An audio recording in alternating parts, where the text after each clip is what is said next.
Good afternoon and welcome to 365 Days of Amazing Stories with Theo Mir. Here we are, and I'm going to finish the story of the cats.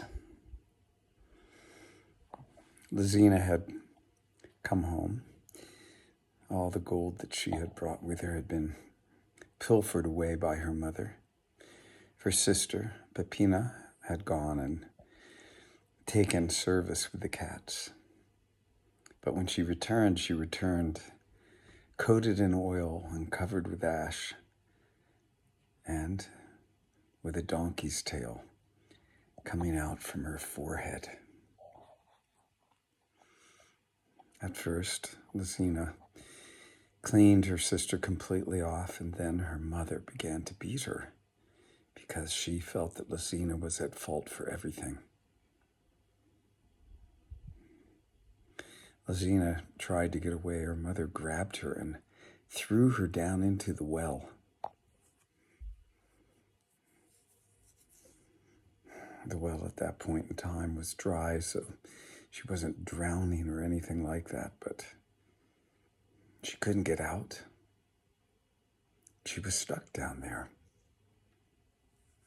Now, it turns out that a few days before, the king's son had come by, riding by on his horse, and had seen Lazina outside. He chatted with her a bit. The next day, same thing, and the third day, he asked if she would marry him. She, of course, said yes, that she would.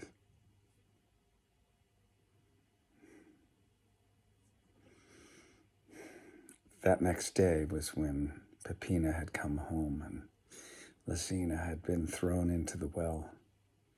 And when the king's son came, as he said he would, to fetch her, he said, "Fair maiden, please come to me."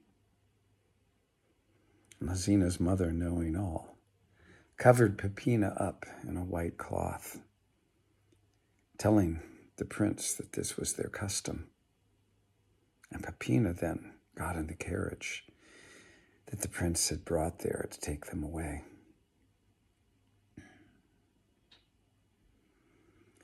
When the wedding was consummated and he pulled back the shawl, he saw that he had been deceived, and surely his anger was great. He immediately made his way back to the house, Peppina being dragged along with him, and threw her back into the house with the mother. He turned to go and could hear Lazina's cries from the well. Of course, he brought her out and rode away with her as his wife and his bride. As far as the mother and Peppina, well, as far as I know, they got what they deserved, which was things not going so well for them.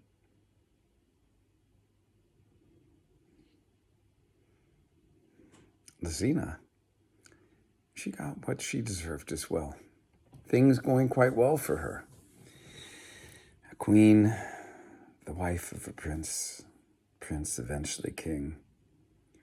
They ruled over their people with kindness, gentleness, making sure that their people all have their needs covered at all times. And as far as I know, their children are still living happily to this very day. That's the story of the cats. It's a theme that we find in many stories. It might get us to reflect on our behavior. Are we there in service? Are we there to help others out? If we are, we seem to be rewarded for doing so. Not only in feeling good about ourselves, but also the world itself seems to respond to us. And otherwise, if we're always looking after our own good, our own best interests, what then?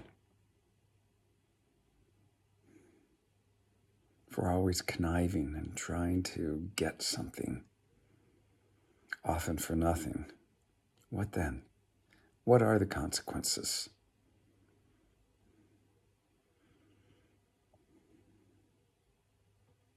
something to ponder. I think we're in this world to give, and the more we can do so, the better off we are, and the better off everyone else is as well. Okay, that's it for today.